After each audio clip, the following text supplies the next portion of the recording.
তকদির কি ইব্রাহিম নবীরে আগুনে জ্বালাইল, আনন্দে আত্মহারা হইল। এক পর্যায়ে রে বাবারে হঠাৎ করে মুখটা বেজার, পরবর্তীতে কল দিল কি আপনি, পরবর্তীতে মুখটা বেজার কারণ কি রে? কয় সবাই দেখলাম আগুনের রশি টানছে, কারণ তারা আমার ভালো চায় না। আগুনের রশি যত টানবে গো ততই আগুন বাড়ায় রে। তো আপনি হাসির মধ্যে কানলেন কেন? ওই একটা মাত্র কারণ, ওই রশির মাঝখানে রে আমি দেখলাম আমার আপন বাপেও রশিটা টানে রে। তখন আর মনটারে সামলাইতে পারলাম না, এই জন্য কানলাম। ইব্রাহিম নবীর প্রতি আল্লাহ দয়া করছে, আগুন জ্বালাইছে। এবার ব্যাং আয়া চতুর্দিকে প্রস্রাব করা লাগলো। মনটা জিগায়, ব্যাং রে বিশাল কুণ্ডুলির আগুন রে, তোর এই প্রস্রাবে নিবে না রে। এটাও আমি জানি। আল্লাহু আকবার। ওরে পাগলা,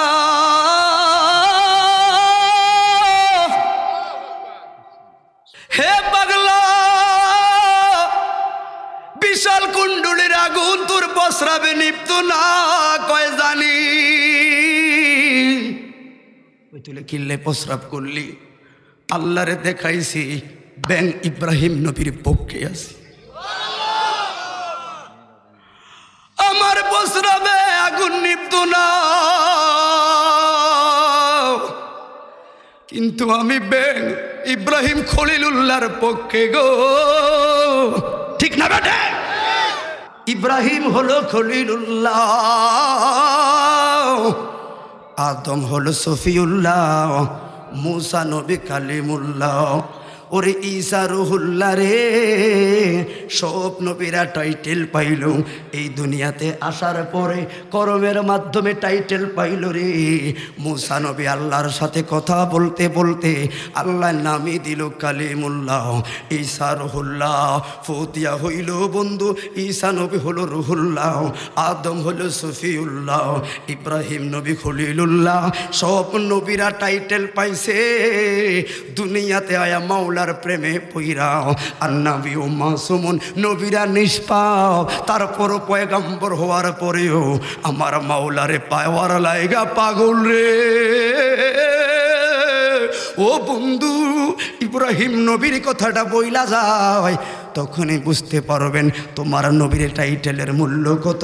আর আমি ওই নবীর উম্মত রে, তকদির আমার কত ভালো রে। ঠিক না বেঠে? এই জন্য বাবারে, আর যেই নবীর দরবারে আওয়াজ দিয়া কথা বলা যায় না,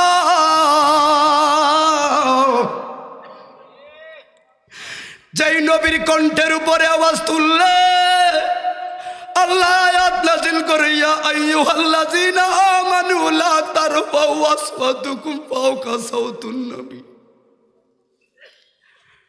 কে রে হাবিবুল্লাহর দরবারে আওয়াজ?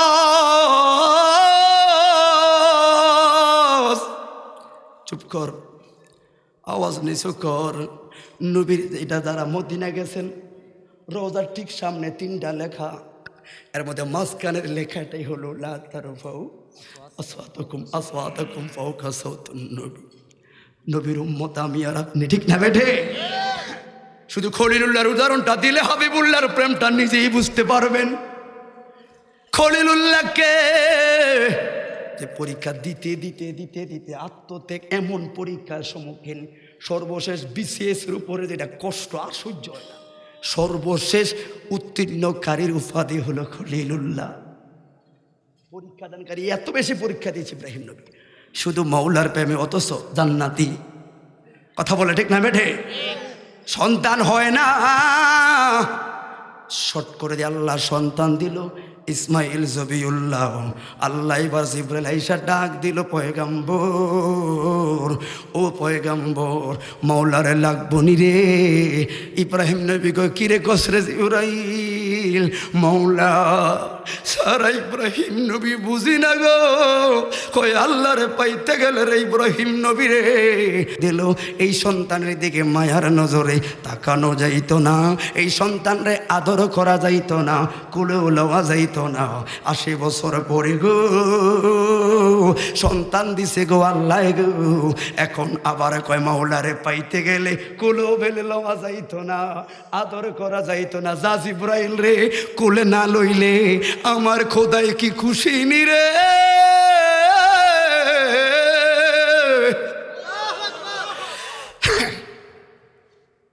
না লইলে খুশি গো।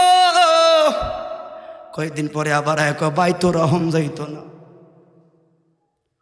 80 বছর পরে সন্তানদের এখন কয় বাইতো রাখা যাবে না, কি করব? হাজেরারে সহ বনবাসে পাঠানো লাগবে। এগুলো মুখের বানানো কথা না, আপনারা জানেন কোরআনের কথা স্মরণ করে হাবিবুল্লাহর উম্মত আমরা। কেন রে মসজিদ খালি থাকবে শুধু ওই যে ইবাদতের সাড্ডা লাগাইতে পারি না, ঠিক না বেঠে? এই জন্য বাবা কয় কি করা লাগবে, বনবাসে পাঠানো লাগবে। এরে আমার আল্লাহ খুশি নি রে, কয় বনবাসে পাঠাইলে খুশি। হাজরারে সব পাঠাইয়া দিছে বনবাসে। আবার পেছনে তো আবার রওনা দিল ইব্রাহিম খলি ইব্রাহিম নবী। আবার জিবরাইল কয় সাবধান, মৌলারে পাইতে গেলে পিছনে ফিরে তাকানো যাইত না। হাজরা শুধু ডাক দিছে নবী গো,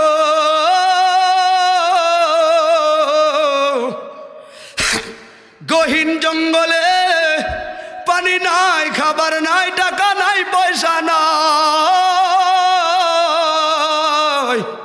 বাঘ ভাল্লুকের বয়সে স্বামী রে নবী। তবে হাজেরা এটা জানতে চায় না গো, কি জানা লাগবো ইব্রাহিম নবী রে কার ইশারায় হাজেরার রাইখা গেলি রে।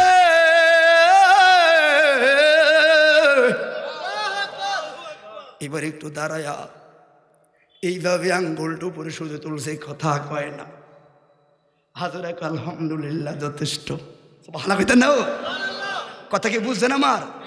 যে মাওলার প্রেমে হাজেরা রাইখা যাও, মাওলাই হাজেরার জন্য যথেষ্ট।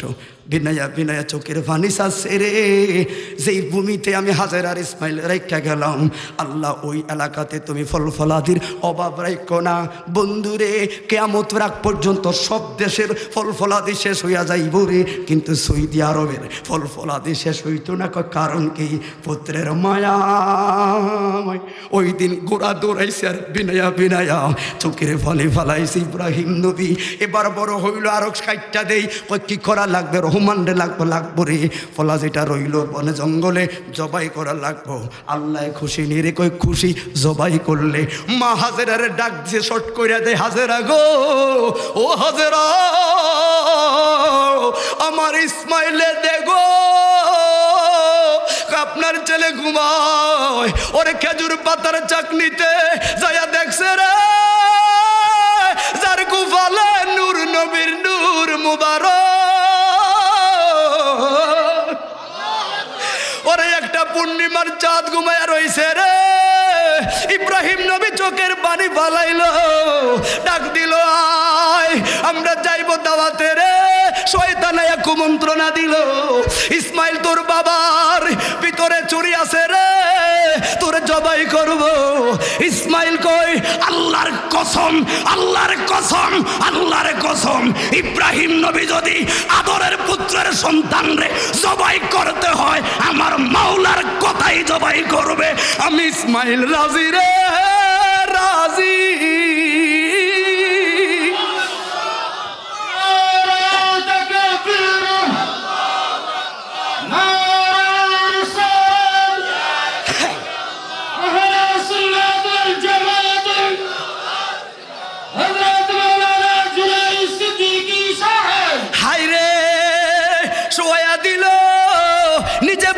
মাথায় মুখে পট্টি বান্ধা দিছে রে। আব্বা মায়া লাগবে, একটাই তো ছেলে আপনার। পৃথিবীতে কয়েকবার জিবরাইল খুব দ্রুত আসছে, লক্ষ্যবার তো আছে, কিন্তু কয়েকবার বড় দ্রুত আসছে। একবার হলো হযরত ইয়াকুব নবীর সন্তান হযরত ইউসুফ আলাইহিস সালাতু ওয়াস সালামকে ভাইরা যখন মিলিয়া কুফের মধ্যে ফেলাইয়া দেয় রে, আমার আল্লাহ কয় জিবরাইল রে এটা দৌড় মার রে, আমার ইউসুফের রে কুফের পানিতে লাগবার আগে তোর নূরের পাকাত ইউসুফরে লওয়া লাগবে। 2 নাম্বার হলো উহুদের ময়দানে আমার নূরের নবীর দন্ত মুবারক শহীদ হইল, খুর মুবারক জোরে গর্তে নূরের নবী পয়রা রইল। আল্লাহ কয় জিবরাইল রে সয় না,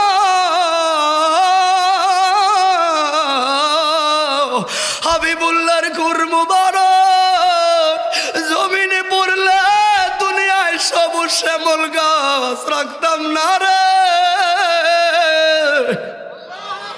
যা তোর কাছে সংগ্রহ কর।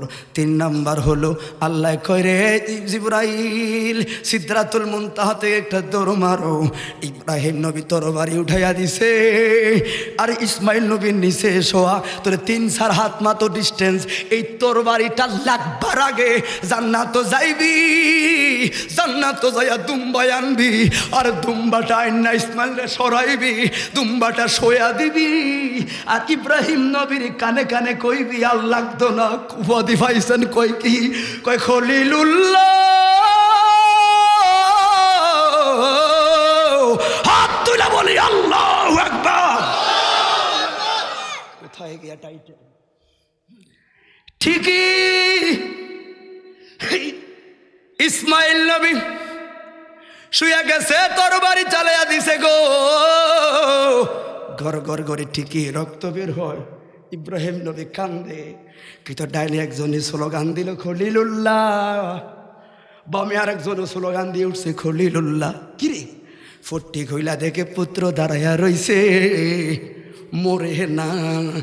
জিবরাইল কয় মরবো কেমনে রে, ইসমাইল নবীর বংশ থেকে হবে নূরুন আলাহ নূর রে, নূরুন আলাহ নূর।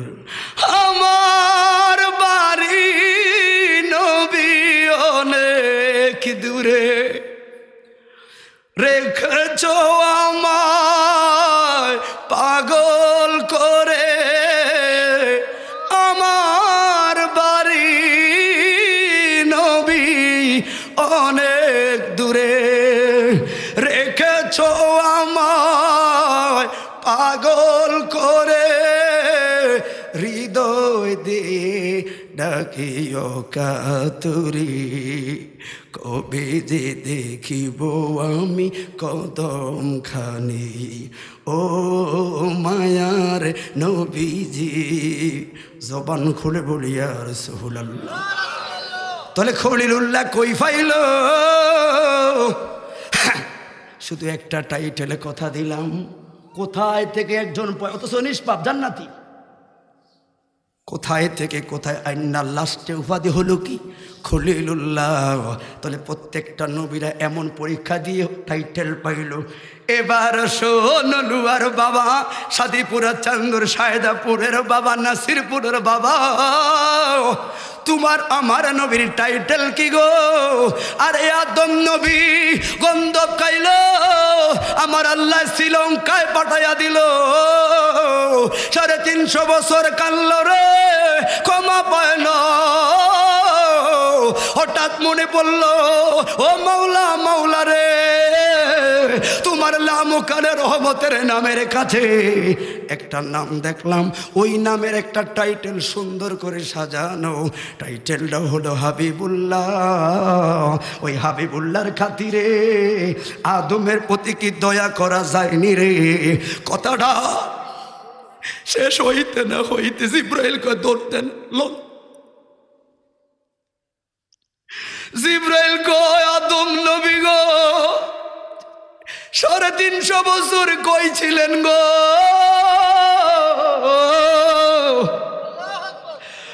350 বছর কানলেন কি মনে পড়ে না? কিরে জিব্রাইল কি বলে কয় তাড়াতাড়ি গাট্টি গোলা গুছ করেন, মা হাওয়া আপনার লাগে অপেক্ষায় আছে। কারণ কি কই একমাত্র হাবিবুল্লাহর খাতিরে ডাক দিছো। আল্লাহ কয় তাড়াতাড়ি হাবিবুল্লাহর মুহাব্বতে হাওয়ার লগে আরাফার ময়দানে মিলাইয়া দিছি। আল্লাহু আকবার। নবীরা কর্ম ভয়া টাইটেল লয় রে, আর নূরের নবী আসে না রে, এখনো নবী আসে না রে যার টাইটেল দিয়ে আদম মুক্তি পায় রে। আমরা ওই নবীর উম্মত। কথা বলেন। তোরে জায়গায় জায়গায় আমরা মাইরি খাই কেন? কারণ হলো রে, যত যোগ্যতাবান ততই আমগো খাসিয়ত খারাপ। ঠিক নেই? মানলাম না, চিনেও ছিলাম না। এই জন্য নবীরা শ্রেষ্ঠ সত্য, কিন্তু একটা সার্টিফিকেট আমগো অনেক বড়। কি রে কয়? আমরা আখিরে নবীর উম্মত। কয় নবীরা পর্যন্ত এই নবীর উম্মত হওয়ার লাইগা আল্লাহর দরবারে দরখাস্ত করলো, আমরা ওই নবীর উম্মত। এই জন্য সবাই জবান খুলে বলি ইয়া রাসূলুল্লাহ। ওই হাবিবুল্লাহর উম্মতের মায়া। এই জন্য মমতা কার কাছে রে? কেন সুন্নিরা নবীর সাঙ্গা?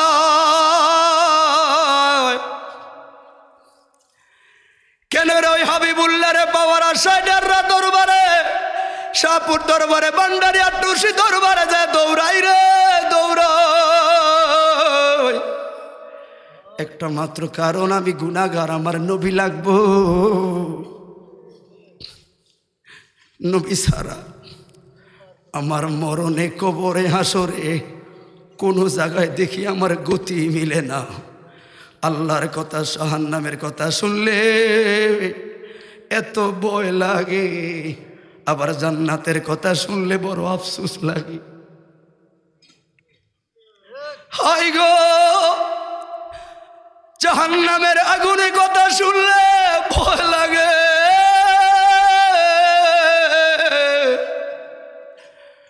জান্নাতের নিয়ামতের কথা শুনলে এত আফসোস লাগে।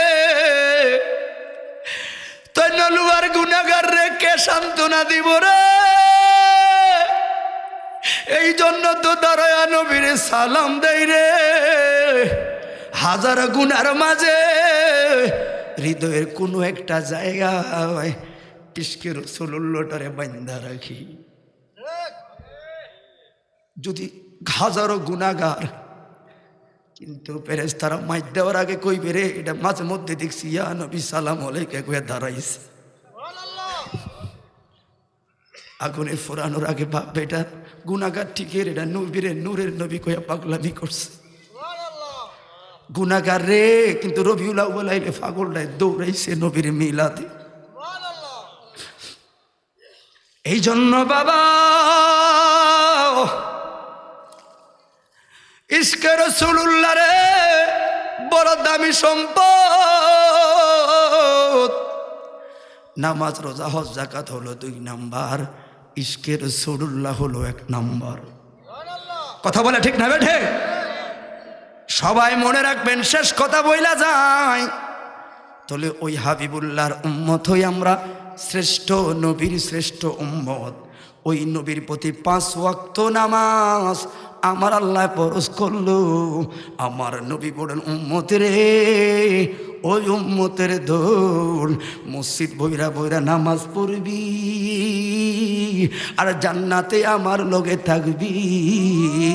আজকে নামাজ ছাইরা দিছি রে, আমার নবী সাফায়াতের কান্ডারে সত্য মানি, কিন্তু নিজের খাসিয়তের কারণে কেমনে নবীর সামনে যাইয়া মুখ দেখাইয়াম রে, কেমনে মুখ দেখাইয়াম।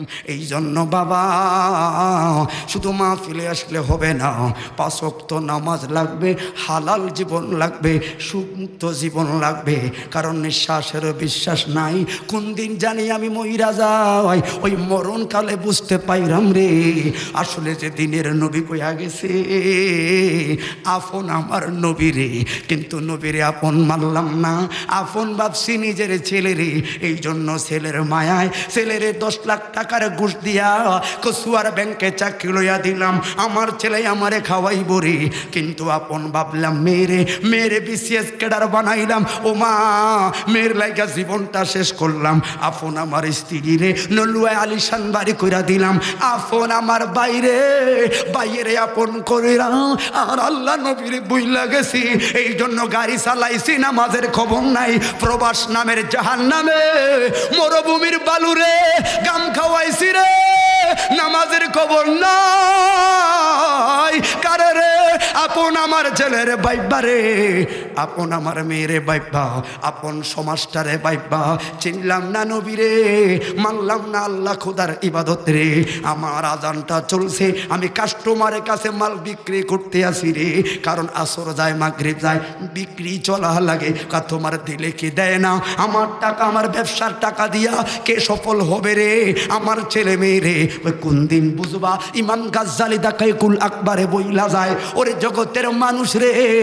70টা বছর মেহনত কইরা মরার বিছানায় যখন পইরা যাইবা, ইমাম গাজ্জালি একটা হিসাব টানবারে রে, হিসাবটাকে রে ডাইনে তাকায়া দেখে আমার বড় ছেলে ওমা ব্যাংকের অফিসার রে, আমার টাকায় আমার ছেলে সফল, এই ছেলেরে সফল করার লাইগা দিনের পর দিন নলুয়ার মাঠে পইরা রইলাম, এই ছেলেরে সফল করার লাইগা অটো রিক্সা ভ্যান গাড়ি চেঞ্জ লয়ে দৌড়াইছি, নামাজের খবর নাই, ঘাম দৌড়াইছি প্রবাস নামের জাহান্নামে, ও মা আমার ছেলেরে দাঁড়াইয়া রইছে, এবার কে রে বামেরে আমার মেয়েরে, ও মা তোর গায়ে হলুদে রং তামাশার বাজার বয়া দিলাম, কিস্তি উড়াইলাম রে মা, ও মা তুই তো দাঁড়াইয়া রইলি, আমার স্ত্রী আপন রে কান্দের কাছে গুনগুন করে কান্দে, কিন্তু ও মা তুমি তো আমার উপকার করতে পারলা না,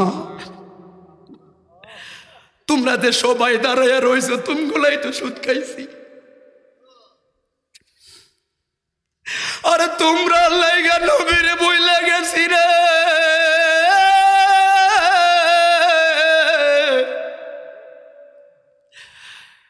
প্যাসেঞ্জার লইয়া দৌড়াইছি, জোহর বালাইয়া দিছি রে, আসর বালাইয়া দিছি, মাগরিব বালাইয়া দিছি, এসা না পইরা ক্লান্ত ঘুমাইয়া গেছি গো,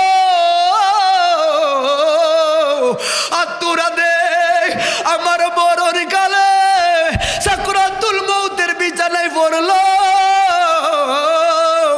আজরাইলে ব্যথা দিছে রে, এত সুজানা রুহুটা বারো এত সুজানা রে, এই জায়গায় চাপ মারলেন লোয়ার বাবা, ওই জায়গায় যা রুহুটা ফলাইব, আর বারবার আমাদের আমাদের আমাদের আব্দুল জলিল হুজুরের কবর মরণ কবর আসে একটা বই আছে না, এই বইটা পড়বেন দেখবেন, রুহুটা বারবার অবজেকশন দানায় কারের আত্মাটা আজরাইলে কিল্লাইছ, আজরাইল বলবে টাইম নাই, আবার বলবে কেন আসছো, কয় টাইম নাই, এবার লাস্টে বলবে একটু দাঁড়া রে, রুহ লইয়া যাইবি, আজরাইলটা ধরলেই রে স্নায়ু শক্তিটা বন্ধ হয়ে যাবে রে, আর কথা বললেও কথা বলার ভাষা থাকবে না, এই জন্য বাবা দেখবেন অনেক তাছাড়া জেঠিরা মারা যখন মরণকারী দেখবেন মুখটা বেঁকা করে, চোখটা লড়ায়, চোখ মটকায় কিছু বুঝাইতে চায়, মরা 4 দিন পরে গরু খাওয়াইলেন 2টা 10টা আপনার সাধ্য মোতাবেক, কিন্তু একটু ভাবলেন না আমার বাবায় মরণকালে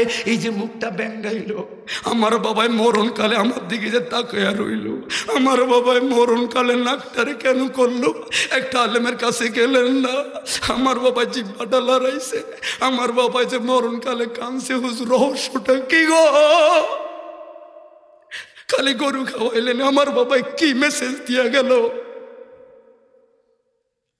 আমার দাদাই কি বুঝাইয়া গেল, গরু খাওয়াইলেন, কিন্তু একবার এগুলো অনেক সময় হয় না, চোখ মটকে কিরকম জানি করে, আমি তো আমার দাদির কাহিনীও দেখলাম, কেমন জানি ভাব করলো, আস্তে নীরব হয়ে গেল, বাইরে ওই সময় আল্লাহর কাছে বলে আল্লাহ রুহ তো লইবি, যাও নিয়ে যা, তবে একটু কথা বলার শক্তি রে, আমার ছেলেটা আমার বড় মায়া, আজকে যে প্রেশারটাই আমার আজরাইলে দিল, আমার পুতে এই প্রেশার লইতে পারতো না,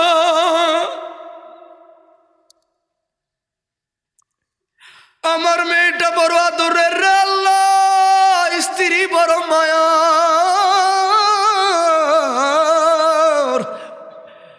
একটু সাউন্ডটা দে, বইলা দে ফুতে রে বাবা,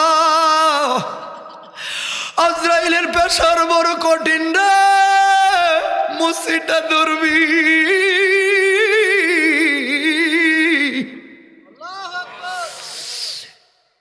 মারে কইতাম মা আজরাইলের যন্ত্রণা সইতে পারবি না মা, পদ্মা মোতাবিক চলবি রে মা, স্বামীর খেদমত করবি। কিন্তু বলার শক্তি আছে না। 2 নাম্বার শেষ কথা, হুজুর আসলে কিন্তু শেষ করে দেবে। 2 নাম্বার অভিযোগ হইল তাকায়া কইবা হারে ইতুনি রে তো রে আপন বাইবা, সুদ খাইলাম ঘুষ খাইলাম। আহারে মসজিদের ইমাম খতিব যে বারবার বলছে আপন হলো নূর নবী, নবীরে আপন ভাবলাম না। শাহপুরের পিসা বোঝেরা, ডেরার পিসা বোঝেরা বারবার কইতো রহমতুল্লিল আলমিনের কথা শুনবেন, নবীকে আপন ভাববেন, কিন্তু মানলাম না, তো করে ভাবছি। আর তো গোর সামনে দিয়া এই যে আজরাইল কষ্ট দিতেছে রে, কই সবাই তো সুখের বাগ লইলি, আজকে ব্যথার বাগ তো কেউ নইলি না। মোরার ওই যে পশ্চিম দিকে হইয়া যায় 2 নয়নের পানি ছাইরা, ওই সময় স্বীকার করতে হয় রে আসল তোরা আপন না রে, আপন আমার একজন রে, আমার একজন আপন রে, যিনি 1450 বছর আগে আমার রাইগা কানছে, এখনো রোজায় শুয়া কান্দে রে, হাসরের ময়দানে আমার জন্য কাঁদবে। আপন হলো একজন রে, রহমতুল্লিল আলামিন, রহমতুল্লিল আলামিন। সবাই ডাইন হাতটা তুলে বলুন রহমতুল্লিল আলামিন। ওই মরণকালে নবীকে পাইতে চাই কে চাই না?